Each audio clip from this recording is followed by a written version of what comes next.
নমস্কার বন্ধুরা, সামনেই তো বড়দিন আসছে। বড়দিনে কেক না খেলে চলে, কিন্তু বাজারে কেক কিনতে গেলে কিন্তু অনেক দাম পড়ে যায়। আজকে আমি খুব অল্প খরচের মধ্যে আপনাদেরকে বড়দিনে কেক বানিয়ে দেখাবো।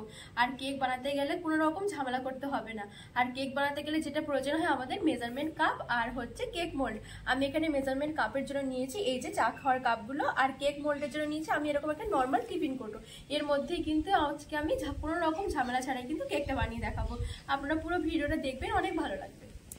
যেহেতু আমি বড়দিনের ফ্রুট কেক বানাবো তার জন্য আমি কয়েকটা ফ্রুট নিয়েছি। এখানে একটু আমসত্ত্ব নিয়েছি, আর এখানে একদম অল্প পরিমাণে একটু খেজুর নিয়েছি, আর এখানে দুটো মতন চেরি ফল নিয়েছি, আর এখানে লাল, হলুদ আর এখানে গ্রিন কালারের আমি এটা টুটি ফুটি নিয়েছি, আর এখানে নিয়েছি আমি অল্প কিশমিশ, আর এইখানে নিয়েছি অল্প কাজু বাদাম, আর এখানে নিয়েছি একটু কাঠবাদাম, আর এইখানে নিয়েছি একটুখানি এটা হচ্ছে চাল কুমড়ার মোরব্বা, আর এখানে একটু ব্ল্যাক কিশমিশ।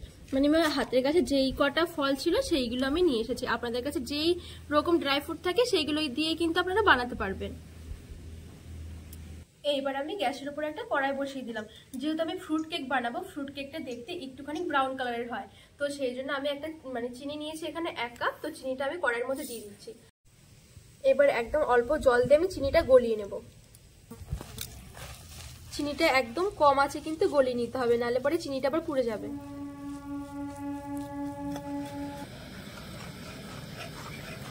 চিনিটা সুন্দরভাবে গলে গেছে। এবার আমি দিয়ে দেবো 1/2 কাপ জল।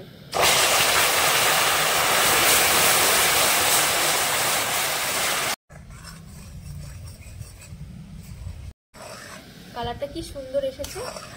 চিনিটা হয়ে গেছে, এবার আমি নামিয়ে এক সাইডে রেখে দেবো। এবার আমি একটা থালার উপরে একটা চালনি বসিয়ে দিয়েছি। এবার চালের মধ্যে দিয়ে দেবো আমি 2 কাপ ময়দা।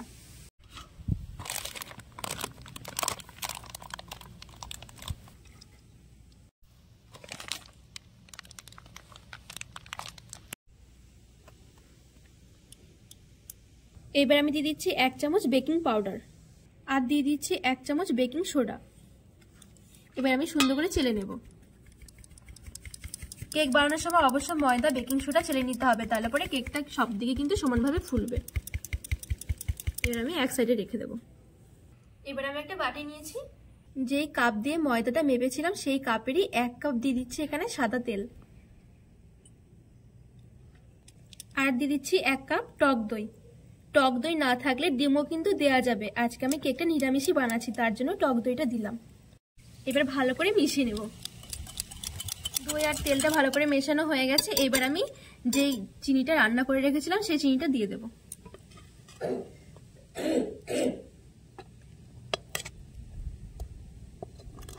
আবার ভালো করে মিশিয়ে নেব।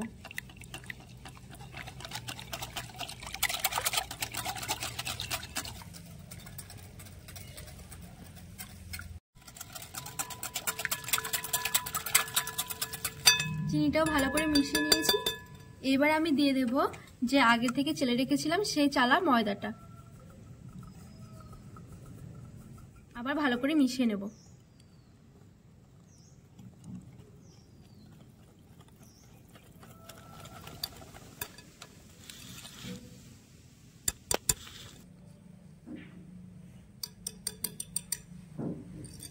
সব ভালো করে মিশিয়ে নিয়েছি। কেকের ব্যাটারটা পুরো একবারে রেডি হয়ে গেছে। এবার একটা থালা নিয়েছি, থালার মধ্যে যে আমি ড্রাই ফ্রুটগুলো নিয়েছিলাম সেগুলো অল্প অল্প করে নিয়ে নেব, আর কিছুটা পরে উপর দিয়ে দেবো। আমি একদম অল্প অল্প করে নিয়ে নিচ্ছি। টুটি ফুটি নিয়েছি, খেজুরটা নিয়ে নিলাম, আর এখানে নিয়ে নিচ্ছি আমসত্ত্ব, আর এখানে নিয়েছি আমি মোরব্বা, আর অল্প নিয়ে নিচ্ছি কালো কিশমিশ। এমনি যে নর্মাল কিশমিশটা সেটা নিয়ে নিচ্ছি, আর নিয়ে নিচ্ছি কাজু বাদাম, আর অল্প নিয়ে নিয়েছি কাঠবাদাম। এবার অল্প ময়দা ছিটিয়ে নেব। ময়দা দিয়ে ভালো করে মেখে নেব। এতে করে যেটা হবে এই ড্রাই ফ্রুটগুলো না একবারে কেকের তলায় চলে যাবে না।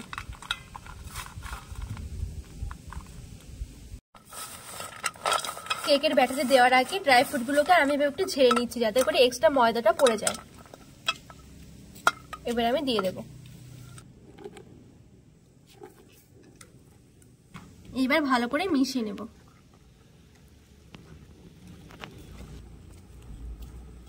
ড্রাই ফ্রুটটাও ভালো করে মিশিয়ে নিয়েছি। কেকের ব্যাটার একবারে পুরোপুরি তৈরি হয়ে গেছে। এবার আমি কেকটা বসাবো। এবার আমি কেক বসানোর জন্য টিফিন কৌটোটা নিয়ে নিয়েছি। এবার আমি টিফিন কৌটোর মধ্যে না অল্পখানি তেল ব্রাশ করে নেব। এবার আমি এরকম একটা কাগজ নিয়েছি, কাগজটাকে একটু ভাঁজ করে নেব।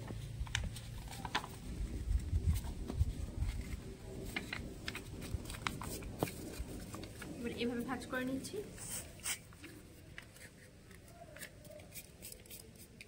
এই যে এবারে টিফিন কৌটোর পেছনটায় আমি এভাবে দিয়ে মেপে নেব। ঠিক মাঝখানটায় রেখে দিয়েছি। এবার আমি দেখবো যে আমার কতটা কাগজ লাগবে। এই বাদ বাকিটুকু আমি কেটে নেব।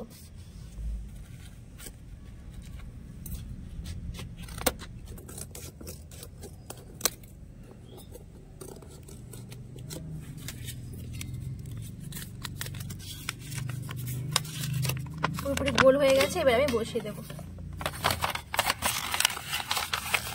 এবার এই কাগজের উপরে আরেকটু তেল ব্রাশ করে নেব।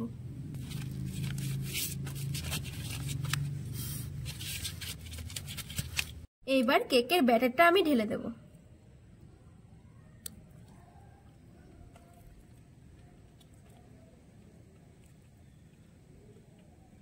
কেকের ব্যাটারটা নিয়ে নিয়েছি। এবার এভাবে একটুখানি ঝেঁকে নেব, যাতে করে যদি ভেতরে একটু হাওয়া ঢুকে থাকে তাহলে কিন্তু হাওয়াটা বেরিয়ে যাবে। হয়ে গেছে। এবার কেকটা আমি বসাবো। এবার আমি গ্যাসের উপর আরেকটা কড়াই বসিয়ে দিয়েছি। এবার একটা স্ট্যান্ড দিয়ে ঢাকা দিয়ে আমি 5 মিনিটের মতন একটু কড়াইটা গরম করে নেব। 5 মিনিট মতন হয়ে গেছে। এবার আমি কেকের বাটিটা বসিয়ে দেব। এবার ঢাকা দিয়ে পুরো 20 মিনিটের মতন রান্না করে নেব। একদম কম আঁচে কিন্তু রাখতে হবে আঁচটা। 20 মিনিট মতন হয়ে গেছে। এইবার আমি উপর থেকে কিছু ড্রাই ফ্রুট দিয়ে দেবো আবার।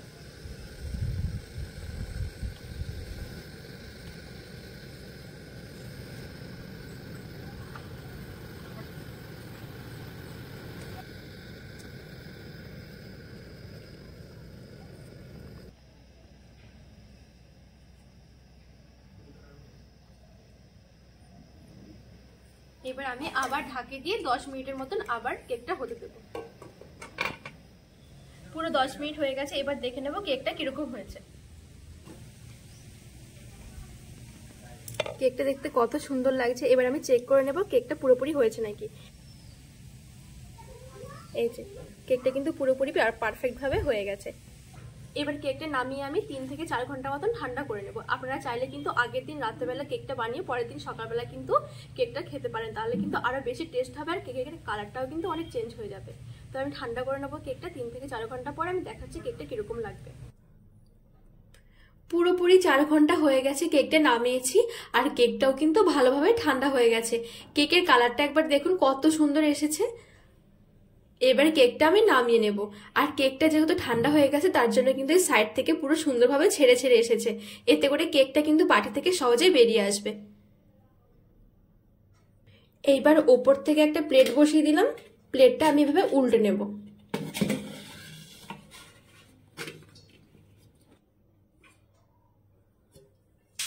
এবার আমি কাগজটা তুলে নেব।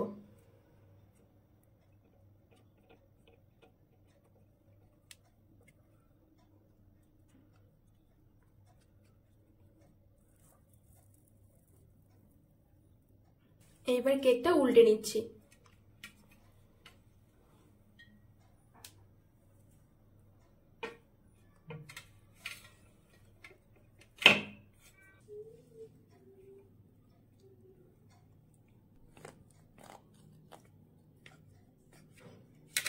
দেখুন কেকটা কত সুন্দর হয়েছে, আর কেকের কালারটাও কিন্তু অনেক দারুণ এসেছে।